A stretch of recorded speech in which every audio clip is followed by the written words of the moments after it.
कब्रिस्तान की रात। एक हॉरर स्टोरी। रात के ठीक 12 बज रहे थे। हवा में अजीब सी खामोशी थी, जैसे हर चीज़ किसी अनदेखे खौफ में डूबी हुई हो। अली अपने दोस्तों की हिम्मत आजमाई के चैलेंज पर अकेले कब्रिस्तान की तरफ जा रहा था। इसने हंसते हुए कहा, मैं डरता नहीं, मगर दिल की धड़कन इस बात का साथ नहीं दे रही थी।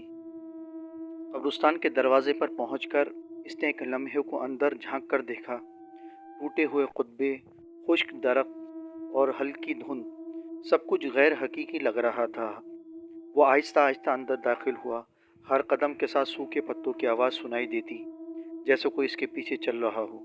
अचानक इसे लगा किसी ने इसका नाम पुकारा, अली। वो चौंक कर पीछे मुड़ा, मगर वहाँ कोई नहीं था। इसने खुद को तसल्ली दी कि इसका वहम है। कुछ दूर जाकर वो एक पुरानी कब्र के पास रुका।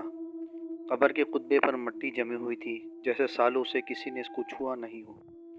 अचानक कब्र के करीब से हल्की सी सरसराहट सुनाई दी। अली के हाथ कांपने लगे। इसने मोबाइल की टॉर्च जलाई और रोशनी जैसी ही कब्र पर पड़ी, मिट्टी खुद ब खुद हिलने लगी। इसका दिल जोर जोर से धड़कने लगा। वो पीछे हटने लगा कि अचानक जमीन से एक साया सा उभरा। लंबे बाल, सफ़ेद चेहरा और खाली आंखें। तुम यहाँ क्यों आए हो? एक खौफनाक आवाज़ गूंजी।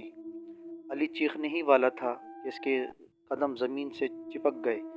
साया आहिस्ता आहिस्ता इसके करीब आने लगा और फिर अचानक सब कुछ खामोश हो गया। अगली सुबह लोगों ने कब्रिस्तान के दरवाजे के पास अली का मोबाइल पड़ा देखा, मगर अली कहीं नहीं था। कहते हैं आज भी रात के वक्त अगर कोई इस कब्रिस्तान के करीब जाए तो इसे एक आवाज़ सुनाई देती है, यहाँ मत आना।